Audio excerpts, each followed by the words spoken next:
स्नातक हिंदी प्रतिष्ठा तृतीय वर्ष सेमेस्टर 5 डीएसी पत्र विशेष पत्र 2 खंड ख।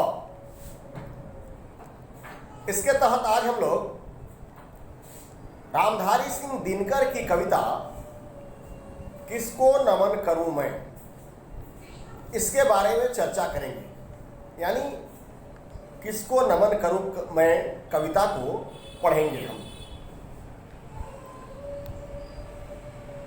जैसा आप सबों को विदित होना चाहिए कि यह कविता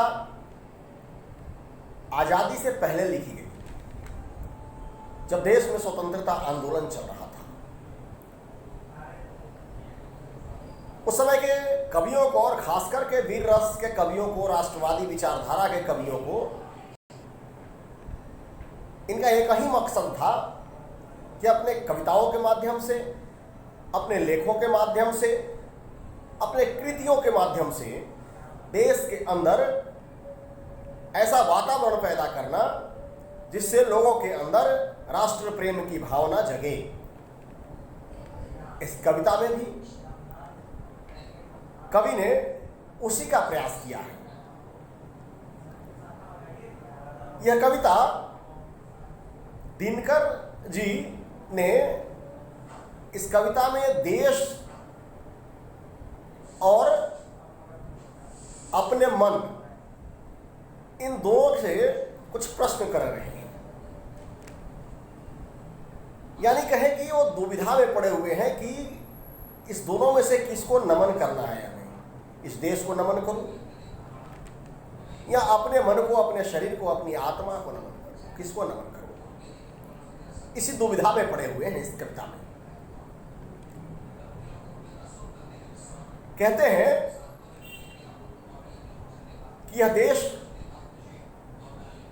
का प्रेम अखंडित है, या जहां प्रेम उपजता हो, यहां जहां प्रेम ही प्रेम हो, या जहां प्रेम नहीं, उस दोनों में से किसको नमन करूं मैं। कुल 28 लाइन की यह कविता है, जिसमें इन 28 लाइन पंक्तियों में कवि ने नमन करने योग्य पात्र को खोज रहा है। कवि और खोजने का प्रयास किया है, और अंत में वह किसको नमन करूं यह कोई उत्तर नहीं देता, यह प्रश्न छोड़ देता है। लेकिन जब आप पूरी कविता पढ़ेंगे तो मुझे लगता है कि आप स्वयं उत्तर ढूंढ लेंगे कि नमन करने योग्य है क्या। मैं जैसे पहले भी आप लोगों को पढ़ाया है मैंने कि कविता को छोटे छोटे टुकड़ों में अगर हम तोड़ तोड़ के पढ़ेंगे, उसके अर्थ को समझेंगे तो अच्छा होगा, और मेरे मन, हम सबों के मन मस्तिष्क पर वह प्रभावी होगा। तो इस कविता पाठन में भी हम सब छोटे छोटे टुकड़ों में समझने का प्रयास करेंगे कविता। कविता में शुरू कर रहा है कवि कहता है कि तुझको या तेरे नदीश गिरी वन को नमन करूं मैं, मेरे प्यारे देश देह या मन को नमन करूं मैं। किसको नमन करूं मैं भारत, किसको नमन करूं मैं। कवि कह रहा है, वह देश से पूछ रहा है कि बता मैं किसे नमन करूं, तुझे या तेरे सागर को, वन को, या तेरे पर्वतों को, किसको नमन करूं। इस देह को यानी शरीर को, या इस मन को, किसको नमन करूं बता। आगे पंक्ति लिखता है कवि, भारत नहीं स्थान का वाचक, गुण विशेष ना कर है, एक देश का नहीं शिल यह भूमंडल भर का है। जहां कहीं एकता अखंडित, जहां प्रेम का स्वर है, देश देश में वहां खड़ा भारत जीवित भास्कर है।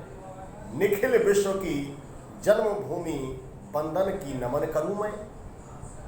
प्रश्न कर रहा है यहां पे कवि, पूछता है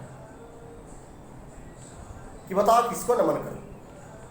यह भारत कोई स्थान नहीं है, बल्कि यह तो यहाँ के लोगों की यह विशेषता है कि यह जो चरित्र है वह किसी एक देश का चरित्र नहीं है, बल्कि विश्व का है। सभी देशों का अपना अपना चरित्र है। जहां भी एकता, भाईचारे और प्रेम का बात हो, वैसे सभी देशों के साथ भारत ही खड़ा रहता है। यह साक्षात सूर्य की भांति समस्त विश्व की जन्मभूमि है। यानी वंदनीय भारत को नमन करूं मैं, किसको नमन करूं। आगे पूछता है कवि और प्रश्न करता है, भू के मानचित्र पर अंकित त्रिभुज यही क्या तू है। नर में नवचरण की दृढ़ कल्पना नहीं क्या तू है। भेदों का ज्ञाता, निगूढ़ताओं का चिर ज्ञानी है। मेरे प्यारे देश नहीं तू पत्थर है ना ही पानी है। जड़ताओं में छिपे किसी चेतन को नमन करूं मैं। पूछता है कवि, बताओ विश्व के नक्शे में जो एक मानचित्र पड़ा हुआ है, भारत की एक आकृति खींची हुई है, क्या मैं उसे नमन करूं? क्या तू वही है मात्र? या मनुष्य के स्वतंत्र आकाश में उड़ने की कल्पनाओं का जो सार है, क्या वह तू है?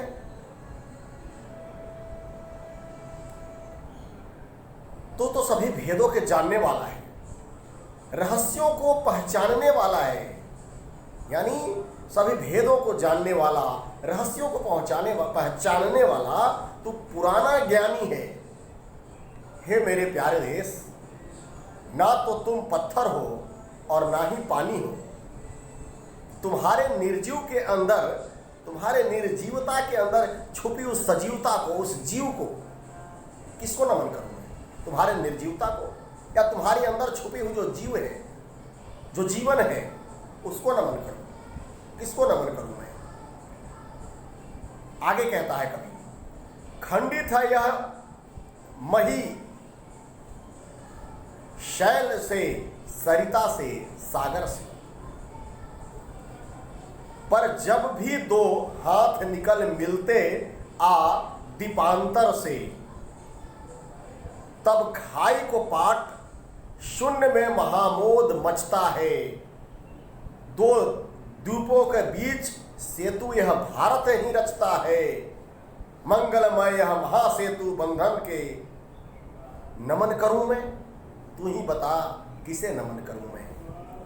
कवि कहता है कि पृथ्वी पहाड़, सागर, नदी आदि से बटा हुआ है, लेकिन जब भी सहायता के लिए कोई हाथ आगे बढ़ता है और किसी छोटे देश को सहायता के लिए उसकी सहायता करता है, तब वह भेद को मिटाकर निर्विकार मन में घोर आनंद की अनुभूति होती है। दो द्वीपों के बीच अगर कोई महासेतु बांधता है तो वह देश भारत है। यानी भारत ही दो द्वीपों के बीच में महासेतु बांध सकता है, महासमुद्र बन सकता है।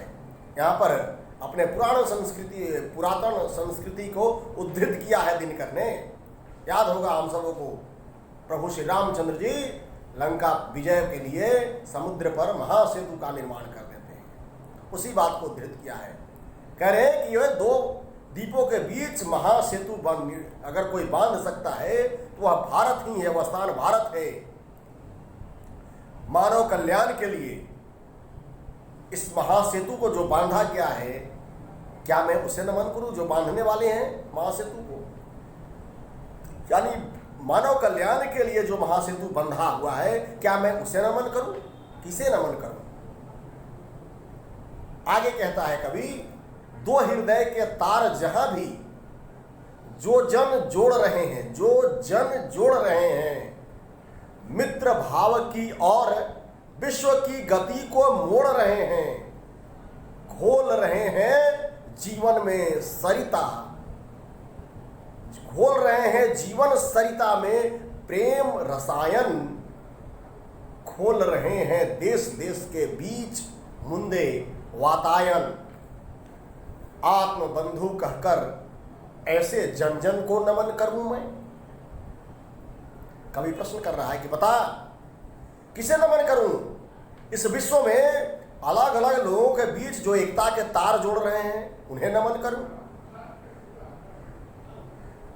या जो लोग विश्व के मित्र भाव से मित्रता की ओर मोड़ रहे हैं, सारे विश्व को मित्रता के सूत्र में बांध रहे हैं, क्या उसको नमन करूं? या उन लोगों को नमन करूं जो सरिता में, जीवन रूपी सरिता में, जीवन रूपी सागर में जो प्रेम घोल रहे हैं या प्रेम का संचार कर रहे हैं, उनको नमन करूं?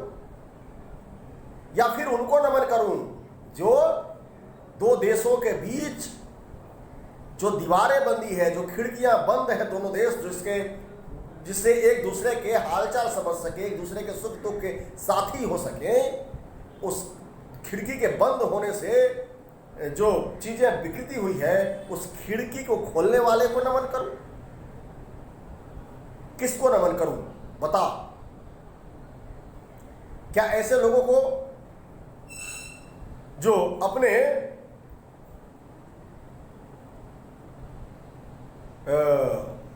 पौरुषता से, अपने महानता से, अपने कर्मों से जो इन देशों के अंदर जो खिड़कियां बंद हो गई है विचारों के आदान प्रदान के, संस्कृतियों के आदान प्रदान के, सुविचारों के एक दूसरे से लेने देने की, उनको नमन करूं? किसे नमन करूं मैं? इस बात को कवि कह रहा है। आगे कहता है, उठे जहां भी घोष शांति का, भारत स्वर तेरा है, धर्म दीप हो जिसके भी कर में, वह नर तेरा है, किसी न्याय वह नर तेरा है वह वीर, सत्य पर जो अकड़ने आता है, किसी न्याय के लिए प्राण अर्पित करने आता है, मानवता के इस ललाट बंधन को नमन करूं मैं? कवि कह रहा है कि बता किसे नमन करूं मैं? पूरे विश्व में जहां भी शांति की आवाज उठती है, उसका सूत्र भारत से ही शुरू होता है, उसका सूत्रधार भारत है। कहीं अगर विश्व में शांति की बातें होती है या कहीं शांति स्थापित करने का स्वर उठता है, तो वह देश, उसके जड़ में उसका सूत्रपात करने वाला भारत ही है भारत भूमि, जो धर्म दीप जिस हाथों में है, धर्म के दीप जिसके हाथों में है, वह वीर भारतवासी ही है। धर्म के दीप जिसके हाथों में है, धर्म के प्रकाश जिसके हाथों में है। आगे कह रहा है कि तेरा वह वीर सत्य पर जो अड़ने आता है। हे भारत भूमि, सत्य पर अड़ी खड़ा होने के लिए जो योद्धा है वह तेरा ही है, तेरे ही संतान है वे, जो योद्धा के रूप में, एक वीर के रूप में सत्य के साथ अड़ी खड़ा रहने के लिए तत्पर रहते हैं और न्याय के लिए अगर अपने प्राणों की आहुति देनी पड़े तो उसमें भी पीछे नहीं हटते। ऐसे प्रण करने वाले तेरे देश के लोग ही हैं, वो तेरे ही संतान है। अब तुम ही बता कि मानवता के इस मुकुट को नमन करूं मैं, ऐसे लोगों को नमन करूं मैं, मानवता के जहां सार है, जिस देश में, जिस देश के अंदर, सारे देशों के अंदर जो ज्ञान की किरणों को बिखेरने वाला है, उसे नमन करूं मैं? किसे नमन करूं मैं? भारत, किसे नमन करूं मैं? इस दुविधाग्रस्त कविता में कवि ने प्रश्न किया है, किसे नमन करूं? वह देश से प्रश्न नहीं पूछ रहा। देश तो एक मानवीकरण हुआ है देश का। यहाँ पे प्रश्न आम भारतीयों से है कि किसको नमन करने चाहिए, कौन नमन के योग्य है। अगर हम इस कविता की विशेषता की बात करें तो इस कविता में कवि दुविधा में पड़ा हुआ दिखाई देता है। वह तय नहीं कर पाता नमन किसे करना है। अपने पंक्तियों में वह भारत के गौरवशाली परंपरा और उसके अतीत को अंकित करने का प्रयास किया है। इन पंक्तियों में, इस कविता में भारत की विशेषताओं का वर्णन किया गया है। साथ ही देश के नागरिकों का जागरण भी इस कविता के माध्यम से हुआ है। और जागरण करने का जो सूत्र है, जागरण करने का जो प्रयास किया गया है, वह कैसे किया गया है कि उसके पूर्वजों की प्रेरणा देकर, उसके पूर्वज के द्वारा किए गए कृत्यों के बारे को बताकर जागरण का प्रयास किया है कवि ने। अगर हम इस कविता की भाषा की बात करें तो भाषा सरल और खड़ी बोली है, लेकिन संस्कृत निष्ठ है। तत्सम शब्दों का प्रयोग बहुतायत मात्रा में हुआ है। अगर कविता की हम छंद की बात करें तो इसमें दोहा छंद का प्रयोग किया गया है, जो पाठक को अपनी ओर लुभाने में सफल हुआ है। कविता का स्वर अगर बात करें तो वीर रस में है। अगर अलंकारों की बात करें तो इसमें उपमा, रूपक, मानवीकरण, दृष्टांत आदि अलंकारों का प्रयोग किया गया है। इस तरह से अगर हम देखते हैं तो यह कविता जिन उद्देश्यों को लेकर के लिखी गई थी, उस उद्देश्य की पूर्ति करने में सफल हुई है। उपयुक्त कविता को पढ़ने पर, उसके अर्थों को समझने पर निश्चय ही हम ये कह सकते हैं कि दिनकर की यह कविता, भले दिनकर पूरी कविता में तय नहीं कर पाए कि किसे नमन करना चाहिए, लेकिन जब पाठक कोई पढ़ता है, उसे समझता है, तो वह तुरंत तय कर लेता है कि इस भूधरा पर, इस जगत में नमन करने योग्य है क्या। व्यक्ति नहीं, राष्ट्र। वयम राष्ट्राय स्वाहा, मनुष्यों ने कहा भी है ना कि वयम राष्ट्राय स्वाहा, अपने आप को राष्ट्र के ऊपर समर्पित कर दो, राष्ट्र के ऊपर हवन कर दो।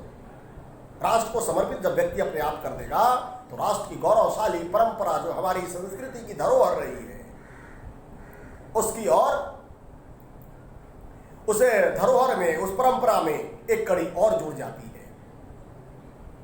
तो जैसा मैंने पहले कहा कि दिनकर ने भले ही तय नहीं कर पाया कि वह किसको नमन करें, लेकिन पाठक जब इस कविता को पढ़ते हैं तो वह सहज ही बड़े जल्द यह तय कर पाते हैं कि इस जग में अगर नमन करने का कोई योग्य है तो वह मातृभूमि है, वह राष्ट्र है, वह भारत की भूमि है, वह हमारी अपनी भूमि है, जननी है, जन्मभूमि है।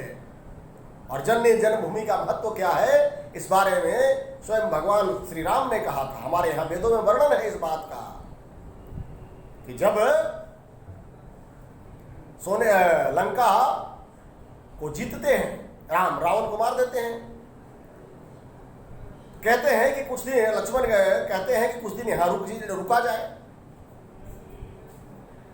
तो राम कहते हैं कि नहीं लक्ष्मण, यह सोने की लंका जरूर है, लेकिन हम यहां नहीं रुक सकते क्योंकि हमारी जन्मभूमि नहीं है। कहते हैं राम, इति स्वर्णमयी लंका में न रोचते लक्ष्मण, जननी जन्मभूमि च स्वर्गादपि गरीयसी। यह सोने की लंका मुझे नहीं पचती, मेरी जननी और जन्मभूमि जो है वह स्वर्ग से भी महान है, इसलिए हम यहाँ नहीं रुक सकते। तो जैसा मैंने पहले कहा कि दिनकर भले नहीं तय कर पाए कि वह किसको नमन करना चाहते हैं, वह असमंजस में है, लेकिन इस कविता के पढ़ने के बाद, उसके अर्थों को समझने के बाद हम आज इस अवस्था में जरूर हैं कि नमन करने योग्य अगर कोई है तो वह भारत भूमि है, वह अपनी मातृभूमि है। आज के दिन बस इतना ही।